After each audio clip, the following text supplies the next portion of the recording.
Olá a todos. Olá, Petrinha. Oi. Bem, estamos a aproximar o dia 12 de julho, né? Dia da Independência. Santo Tomé e Príncipe é um país independente, vai fazer 47 anos. Né? Mas o Santo Tomé e Príncipe ainda continua a ser um país dependente de ajudas externas. Qual é o seu sentimento relativamente a isso? Olha, hoje, a independência política é fundamental. Agora, a independência econômica, nós somos países em que vivemos num mundo interdependente. Por isso, haverá sempre dependências, interdependências, é algo que vamos ter que conviver sempre. O que é importante é saber qual é o nível de dependência, de interdependência que existe com o mundo exterior. Bom, é verdade que nós, para o orçamento, sobretudo para o investimento público, nós defendemos quase a 100% da ajuda externa. Bom,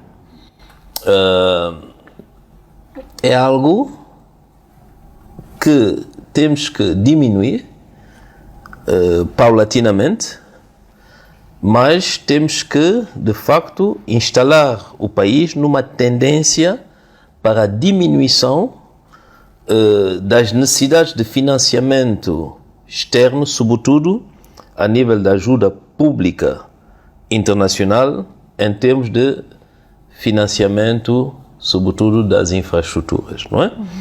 É um processo.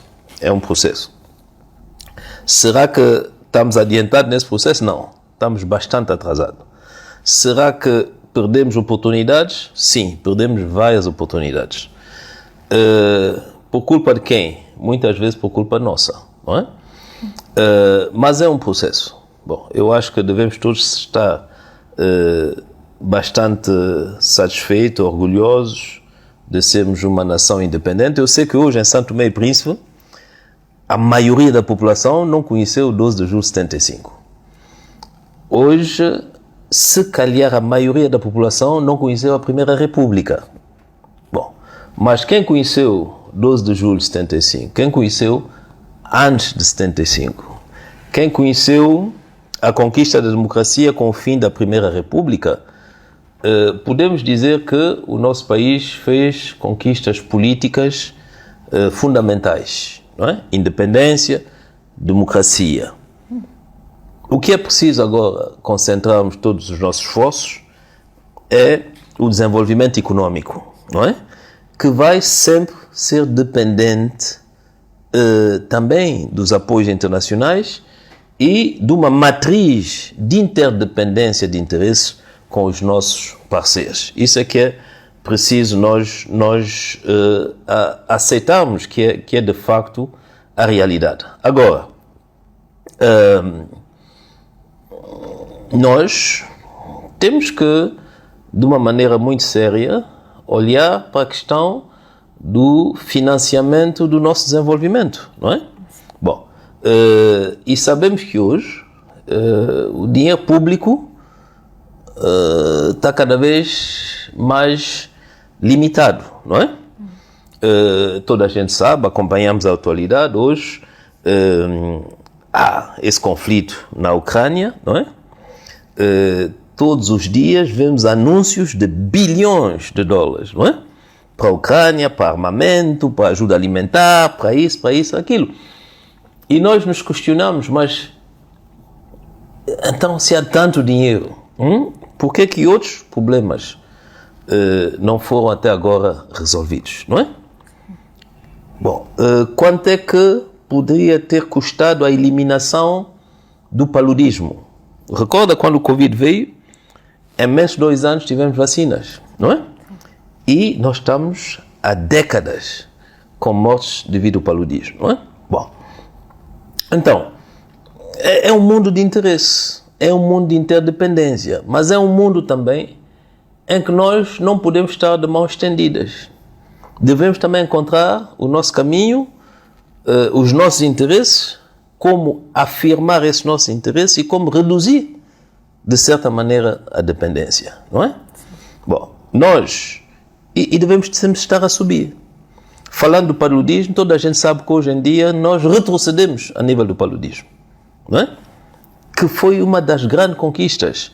Nós, pelo menos, estancarmos tudo que era a mortalidade aliás, eliminar a mortalidade devido ao paludismo, não é? Reduzirmos os casos de paludismo, agora voltamos para trás.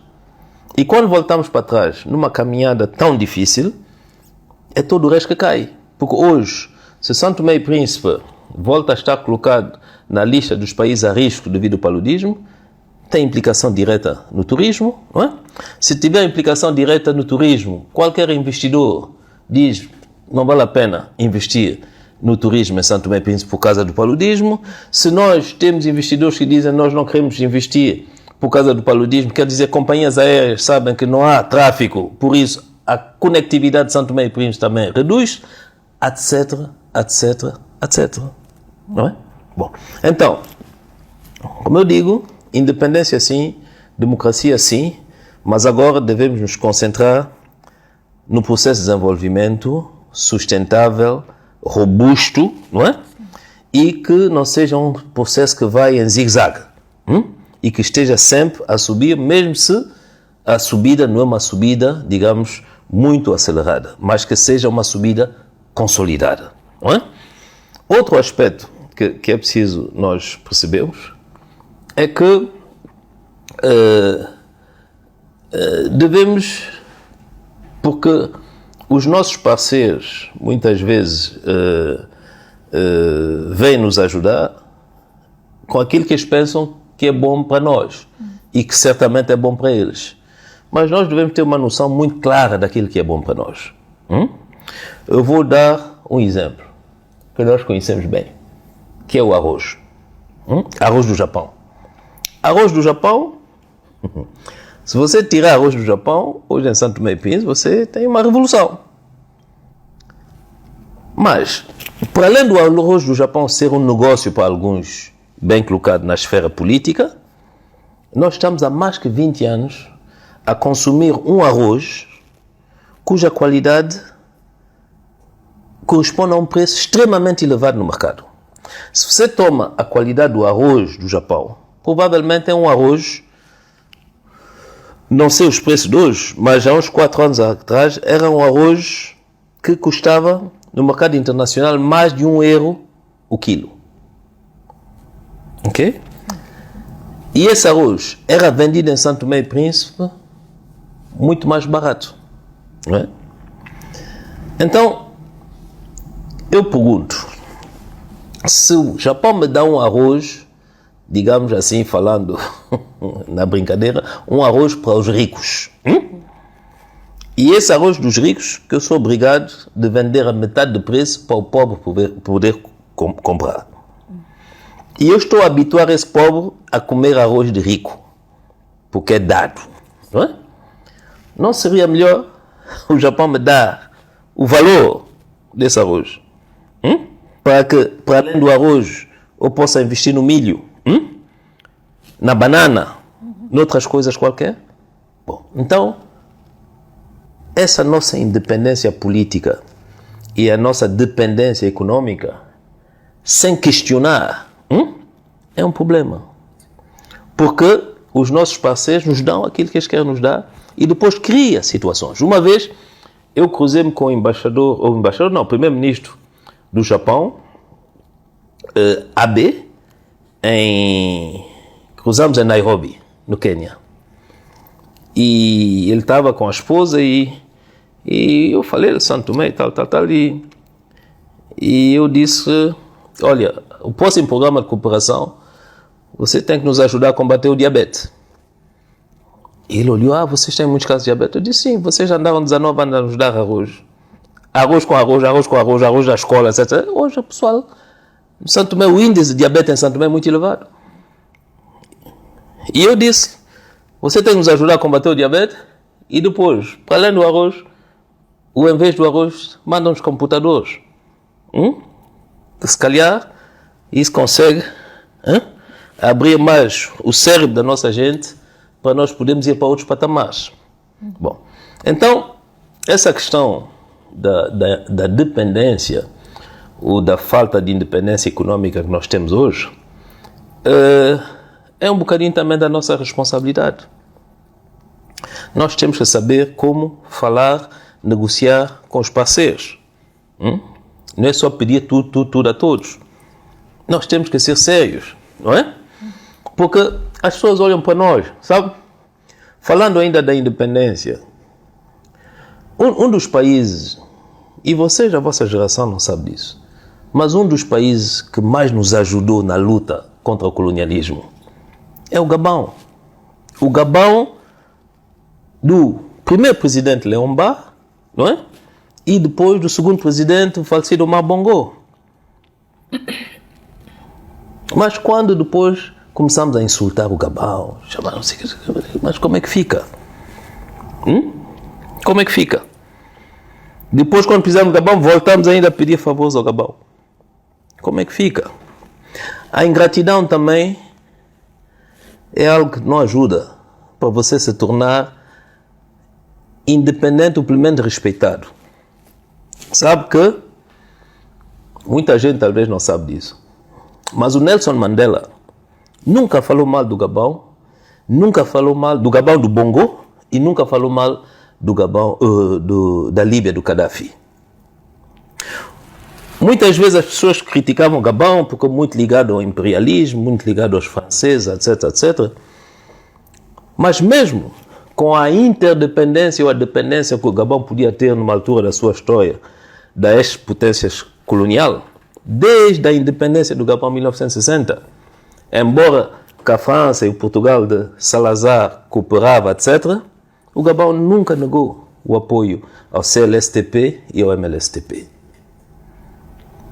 E do tempo da sua vida, o Omar Bongo apoiou todos os presidentes santomenses que ele conheceu, sem exceção.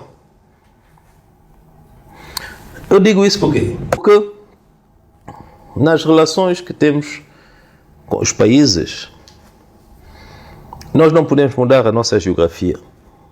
Eu digo isso sempre. E devemos procurar sempre ter boas relações com os nossos vizinhos.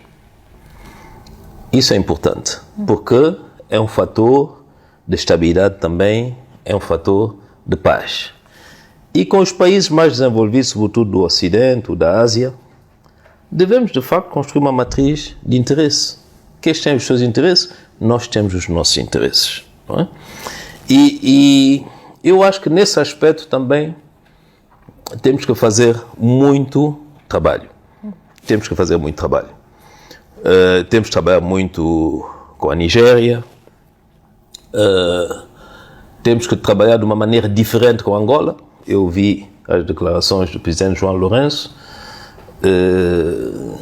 e eu espero que os atos sigam essas declarações também. Quer dizer, bom, realmente nós todos fomos MLSTP na luta de libertação em São Tomé e Príncipe. Felizmente nós não tínhamos divergências, nós não tínhamos UNITAs, nós não tínhamos FENELAs, nós tínhamos só praticamente, embora pequenos partidos outros, tínhamos o MLSTP, fomos todos MLSTP.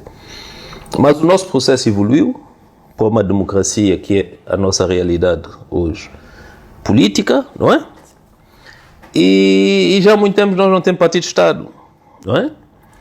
E nós pretendemos de facto que os nossos parceiros promovem fundamentalmente a relação entre os povos e as relações entre os Estados, ok? Por isso, tudo que eu estou a dizer tem a ver de facto com esse processo de nós consolidarmos a nossa independência política através de uma maior independência econômica e de uma interdependência com os nossos parceiros, em que nós temos uma capacidade de escolha e não estamos só submetidos àquilo que eles pretendem, não é? É um trabalho que depende muitas vezes de nós. Mas há uma maneira de ultrapassarmos isso também, Porque aqui estamos a falar de relações públicas, internacionais, de relações entre os Estados, etc. É favorecer a relação entre os povos e favorecer as relações entre os setores privados. Isso é importante. Porque isso permite a instalação de uma outra realidade de interesse também, interesse econômico e financeiro, mas entre entidades privadas, não é? Qual é o fator que falta no nosso país? A justiça. Um sistema de justiça que funciona, primeira coisa, para garantir as relações contratuais. Qual é o segundo fator? A reforma da administração. Que haja, de facto, menos burocracia, que facilite, de facto, os negócios, não é? E, tendo uma justiça que funciona, estou convencido que o nível de corrupção também irá baixar muito.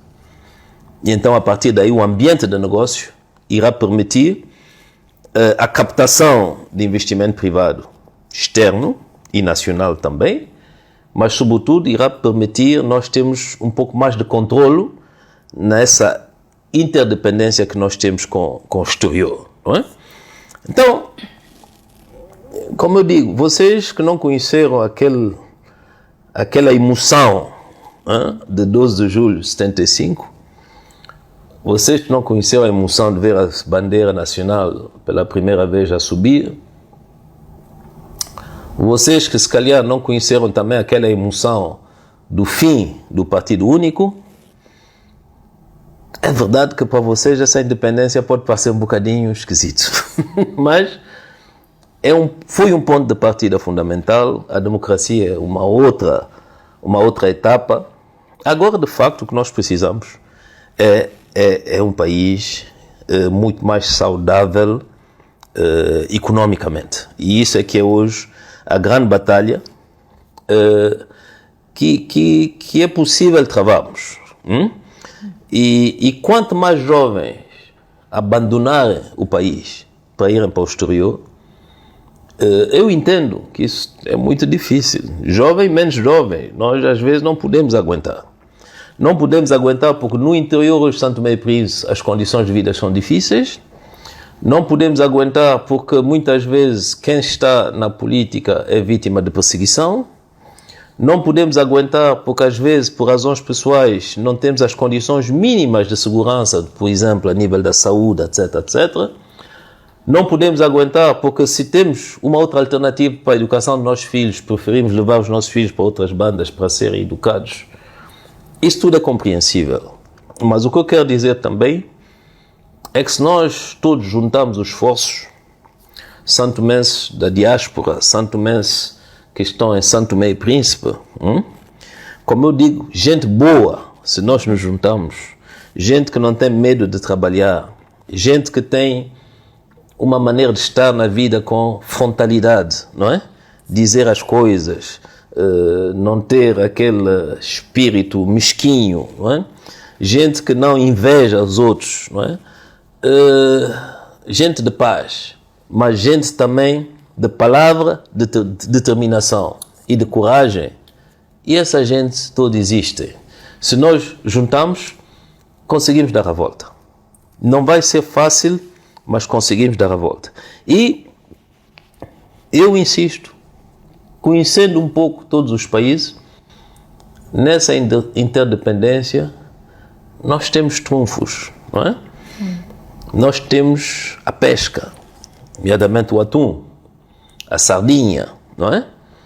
Nós temos o turismo regional. Se nós conseguimos, de facto, preservar e consolidar e melhorar, nós temos um país que pode ser um país pacífico, com uma taxa de crime muito baixa, não é? Por isso, nós podemos fazer coisas que os outros não podem fazer. Nós podemos, no nosso relacionamento com alguns países, nós podemos conseguir tratados muito interessantes do ponto de vista comercial, do ponto de vista fiscal, que durante uma temporada permitam ao nosso país arrancar. Eu estou convencido que conseguimos desenvolver uma democracia, uma diplomacia econômica de excelência. Conseguimos, porque pelo menos eu sei que conseguimos. Bom, agora é preciso decidirmos. É preciso decidirmos acabar com o folclore que nós temos hoje. Já chega. E está-nos a prejudicar imensamente.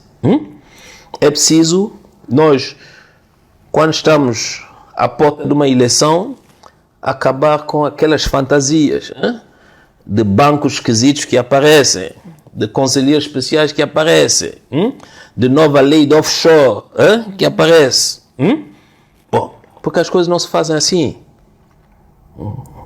Num outro programa falavas da questão de povo pequeno, que não. Há lugar para toda a gente. Se nós falamos só, nós, por exemplo, nós temos pessoas aí na Grécia e tal, a dar bandeira a barcos que nunca passaram por Santo Tomé, etc. Bom, todos esses negócios chamados offshores, há uma maneira de fazer quase a mesma coisa, mas melhor e com mais proveitos para os santomenses. Há muita gente a estudar direito em Santo Tomé e Príncipe. Mas se nós temos um sistema de flexibilidade fiscal inteligente, é muito emprego para juristas. É mesmo emprego para pessoas que podem ser administradores de empresas só por ser administrador de empresa. Quantos nacionais de Dubai não ganham todos os anos dinheiro só por ser administradores de empresas offshore? Mas façamos as coisas com profissionalismo, com transparência, tomando em consideração também os tratados que nós temos com os outros Estados, as convenções internacionais, com algum cuidado, não é? Porque não se trata de sermos um Estado de piratas, mas sim se trata de termos uma estratégia que permite Santo Tomé e Príncipe posicionar-se no mundo, na tal interdependência, tirar alguns proveitos que não são eternos, estão dentro de um horizonte temporal às vezes muito limitado, não é? Que é a tal oportunidade de negócio, não é? Fazer com que ela sirva a toda a gente e não só a alguns, e que ela permita alavancar outros setores da economia nacional. Quando eu ouço dizer que vai-se fazer mais uma fábrica de chocolate com dinheiro do BAD, fábrica de chocolate ainda? Para quê? Se o nosso problema não é a quantidade, mas é a qualidade, por que não se trabalha nas fileiras de qualidade de chocolate? Por que não se vê como é que esse chocolate santomense, que ganhou já muitos prêmios internacionais, consegue alavancar outros setores? Mas calhar alguém tem um pequeno interesse e tal, e vamos ainda tirar mais umas centenas de milhares de dólares para fazer uma pequena fábrica de chocolate, que vai fazer o quê? Mas isso é o quê? Sabe, isso é a mediocridade, quando ela se torna governação. Falta de visão, mediocridade. Gente pequena. E gente que exclui os outros. Porque nós temos muitos santomenses que pensam diferente, pensam melhor e com melhores ideias. Onde é que eles estão? Estão postos à margem.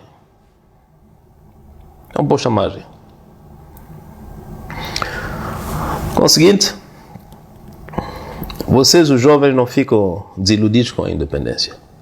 Somos um Estado independente, politicamente independente. Temos a possibilidade de sermos muito maior daquilo que nós somos em território. Temos a possibilidade de falar muito mais alto.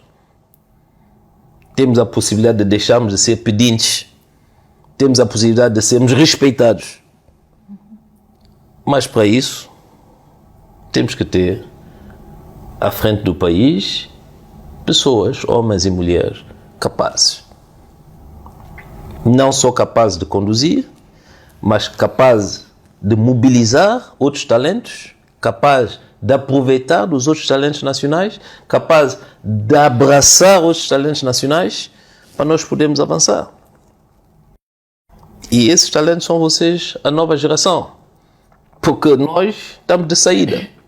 E nós, no nosso seio, muitos de nós fomos acumulando vícios. E quando um ferro velho está empenado, é difícil. Difícil corrigir. Então, é muita esperança também na juventude, não é? Como eu disse, acreditam nessa independência, mas participam e não deixam de se engajarem para nós podermos de facto avançar. Sim. Já agora, o Peter tocou no assunto de partido único, não é? Estão a falar que irá surgir o partido único, uma vez que o presidente e o primeiro-ministro estão no mesmo partido, e como é que fica isso? Não. Nós tivemos partido único durante 15 anos. Sim. Bom, mas é verdade que em democracia pode haver situações em que o presidente vem de uma família que é uma família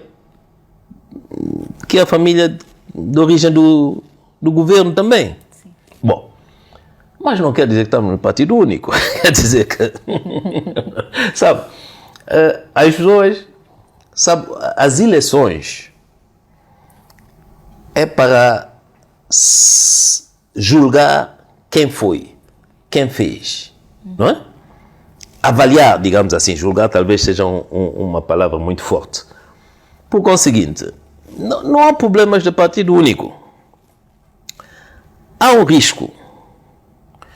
Quando você vê certo número de comportamentos de pessoas, você diz, se eu vou dar mais poder a essa pessoa, de facto pode ser que... Bom, mas eu penso que esse risco é mínimo face àquilo que você também não está de acordo, não é? Bom, vamos dizer, 2014, Pinto da Costa, Presidente da República, MLSTP.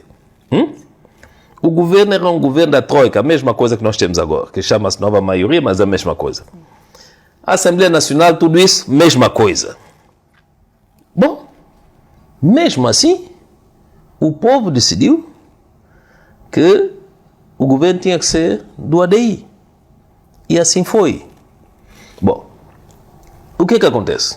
Se esse governo da Troika tivesse trabalhado bem, eles teriam continuado. Porque aí, de facto, o povo teria considerado que, embora presidente e governo do mesmo partido, os resultados estão a ser bons. Puseram o ADI. Eu fiquei um ano numa coabitação com Pinto da Costa. E o povo depois pôs quem? Ivaris Carvalho. Não é? Então, havia risco do Partido Único de novo? Acho que não. Bom, Ivaris Carvalho ficou. Nós saímos. Entrou Nova Maioria. Ivaris Carvalho trabalhou com eles. Hoje nós temos Nova Maioria com Carlos Villanova. Tem estado a trabalhar. Quer dizer, eu penso que Partido Único só mesmo se a personalidade do Presidente da República dá margem para abafar completamente o sistema democrático. Mas não o governo. Por isso é que essa questão do Partido Único surgiu sobretudo nas presidenciais. Sobretudo nas presidenciais. Porque o Presidente da República é o único órgão de soberania que é só uma pessoa. Então, o feitio dele, o comportamento dele, a personalidade dele, as reações dele, tem muito a ver com o funcionamento de uma instituição que é só ele.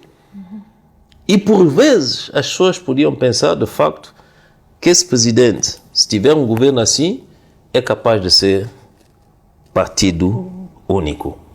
E é por isso que muitas vezes tentaram destabilizar alguns presidentes, até quase insultá-los, tentando banalizá-los, não é?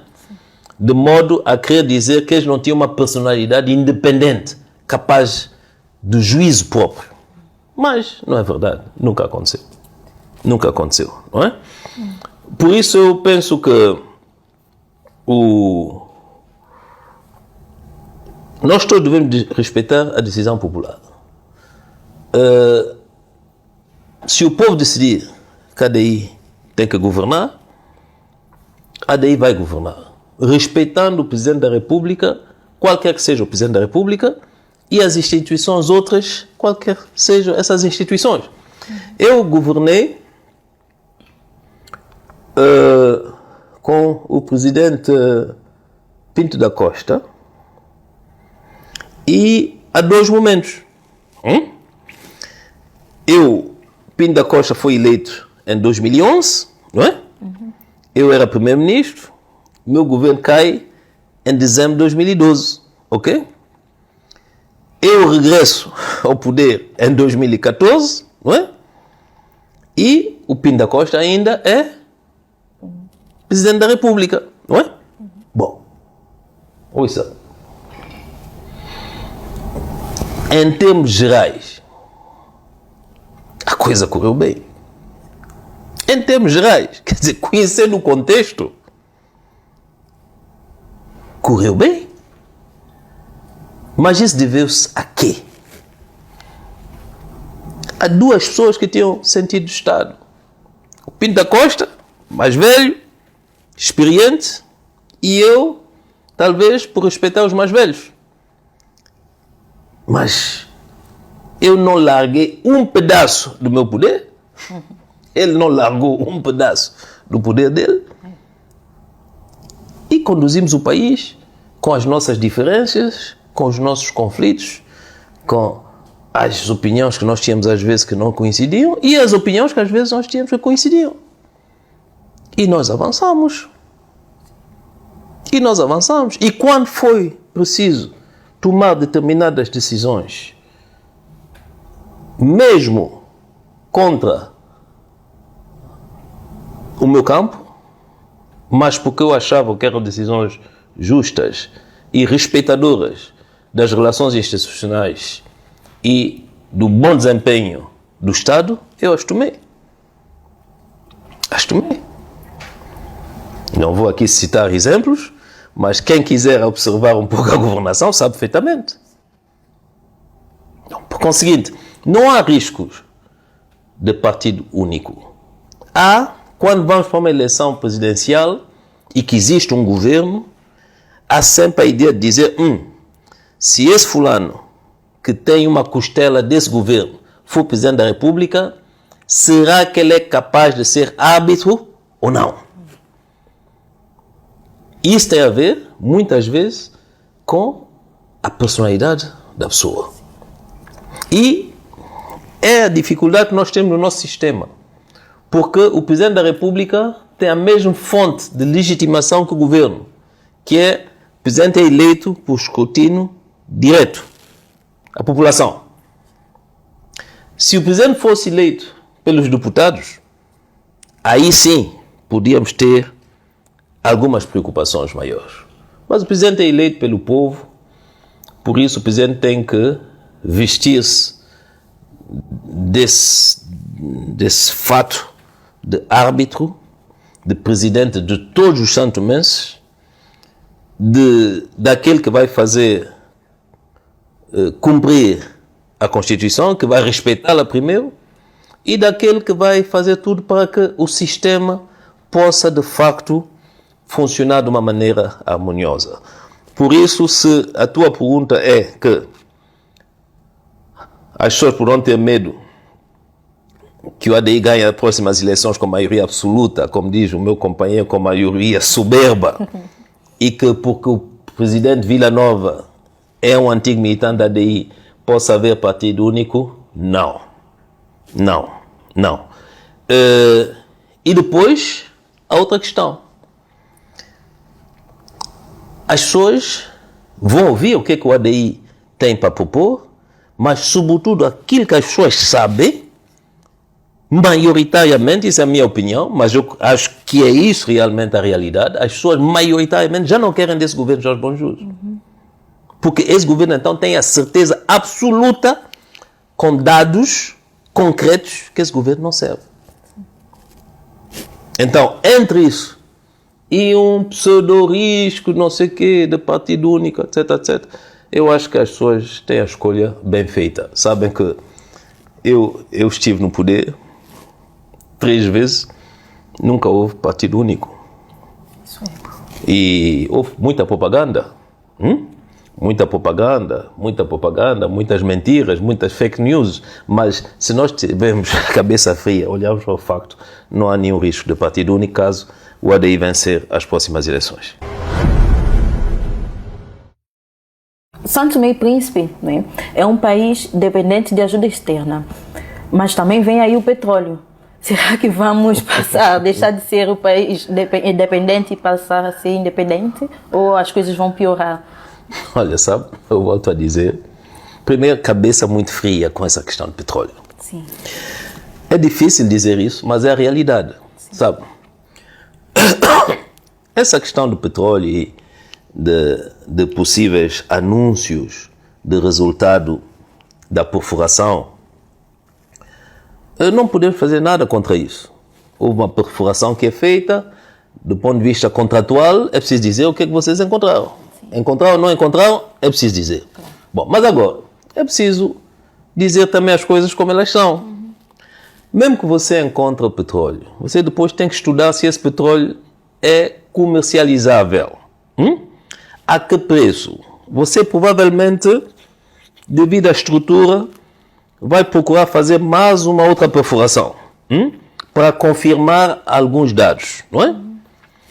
Você. Então, sabe, entre o momento em que você faz uma perfuração e se ela for positiva, para você saber até que ponto ela é positiva e até hipoteticamente você explorar o petróleo, ter o first oil, a primeira gota de petróleo a sair, passam 8 a 10 anos. Vamos ser claros. Então, vamos calmar um bocadinho. Aqueles que estão no poder estão todos excitados. Até estão a começar a falar, a dizer, será que nós podemos ter avanço? Avanço sobre o quê? Avanço para quê? Para roubar, para fazer ainda estragos que eles andam a fazer? Então, tiveram tanto dinheiro do Covid, tiveram não sei o quê, agora, avanço. Mas, e depois como é que é? Hoje o petróleo está a $100 o barril, devido à guerra na Ucrânia. Mas, 8, 9 meses antes, o que é que havia? O petróleo estava a baixar. Já dizia-se toda a gente, nós não queremos mais petróleo. Há até empresas petrolíferas que disseram, se nós encontrarmos petróleo, não tocamos. Só tocamos no gás. Se há petróleo a gás, nós não sabemos. E eu volto a dizer, se o preço do petróleo cair abaixo de um certo montante, aliás, de um certo preço que não consegue cobrir o custo de produção, Shell vai fazer o quê? Vai fechar, vai embora. E quantas vezes não se chegou a situações em que um poço, durante 1 ano, 2 anos, está a produzir 100 mil barris, de repente, por razões geológicas, etc., cai a 30 mil barris. Qual é hoje a produção da Guiné Equatorial? Qual foi a produção da Guiné Equatorial 10, 12 anos antes? Qual é a produção hoje da Angola? Qual era a produção da Angola há 10 anos atrás ou há 15 anos atrás? Bom, e depois, como eu digo, não querendo citar países,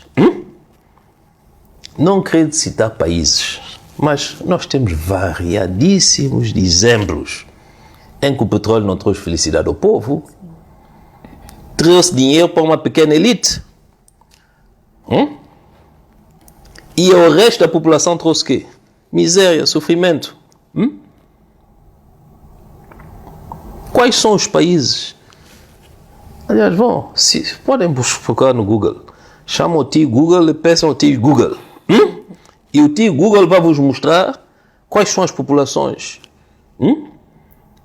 que sofrem de todo o desastre ecológico provocado pela indústria mineira. Não tem mais peixe. Tem a transformação de todo o meio ambiente.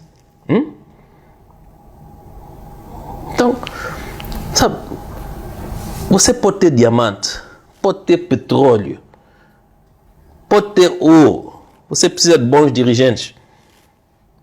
Senão é uma catástrofe. Isso, sabe?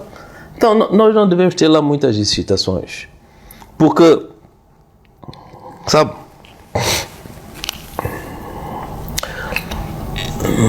devo dizer, não devo dizer, mas vou dizer. O comportamento de algumas pessoas do nosso país, com esse dinheiro que toda a gente está à procura aí com lanterna, se já se comportam assim, se houver petróleo, pior um pouco. Eu tenho muito medo do comportamento dessa gente. Então, vamos ter cabeça fria. Volto a repetir. Até a produção de petróleo, 8 a 10 anos.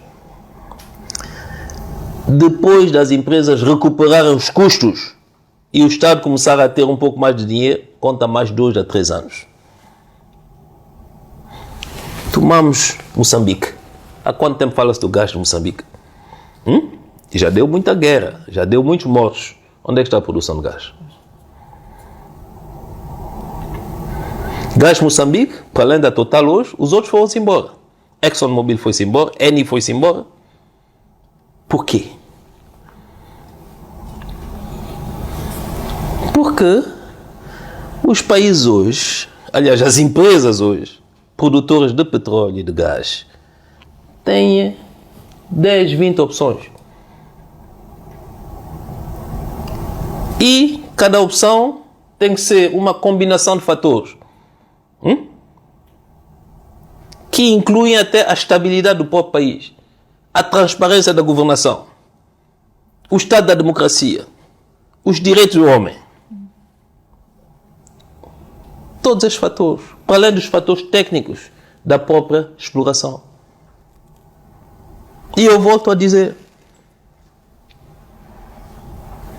a partir do momento em que o Sr. Zelensky e o Sr. Putin encontraram uma base de entendimento, acabar-se o conflito por uma razão ou uma outra, o que é que será o preço? E o que é que será o interesse? Então, querem fazer o pessoal sonhar ainda? Ou querem que o pessoal fique meio atordoado? E para que no dia 25 de setembro as pessoas não escolhem como deve ser? E cada um fica a sonhar? E depois? Não. Sabe? Um bom pai de família deve saber gerir uma casa com pouco e com muito. E se ele souber gerir a casa com pouco, você pode ter a certeza que com muito a casa estará também em felicidade. E é isso que as pessoas têm que entender. Eu já estou a ver. E há outro problema ligado também com isso, que é a nossa própria independência. Tu disseste, vamos ser mais independentes, vamos ter que ter muito cuidado. Porque a cobiça de outros interesses também vai acontecer. E se nós não somos um país que tem uma visão clara, um posicionamento claro da sua política externa e da matriz dos interesses, se não formos um país de patriotas, se não formos um país de dirigente e efetivamente independente nas suas convicções e nas suas posições, dirigente que não tem rabo na estrada, que não deve favores a uns e aos outros, o que é que vai acontecer? Então temos que ter muito cuidado. Temos que ter muito cuidado. Porque você pode ter petróleo, mas não ser um país potente. Porque você não tem território, você não tem população, você não tem exército. Então o que é que acontece? O petróleo pode trazer um elemento de perturbação e de fragilidade. Sim. Então é preciso integrarmos isso tudo. E há um outro elemento que nós devíamos começar a antecipar.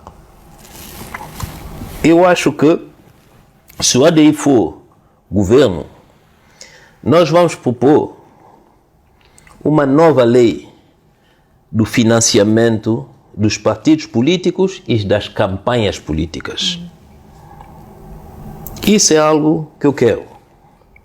Por quê? Para que o dinheiro não possa mais mandar na política. Sim. E para permitir que pessoas que têm coisas a dar ao país possam de facto fazer carreira política, participar nas campanhas, sem necessariamente ter fortunas, montantes de dinheiro, sobretudo que venha de interesses não declarados. É fundamental. É fundamental. Isso nós podemos fazer. E também obrigará a população a ir votar, não por causa do chapéu, não por causa da camisola, não por causa do cabaz, mas ir votar por convicção, porque acha que aquele senhor, que aquela senhora tem algo para dar ao país e merece. E temos que mudar isso tudo, porque isso é que vai consolidar a nossa independência. É fundamental. Ok, muito obrigada, PT. Eu E que obrigada a agradeço. todos. Até a próxima.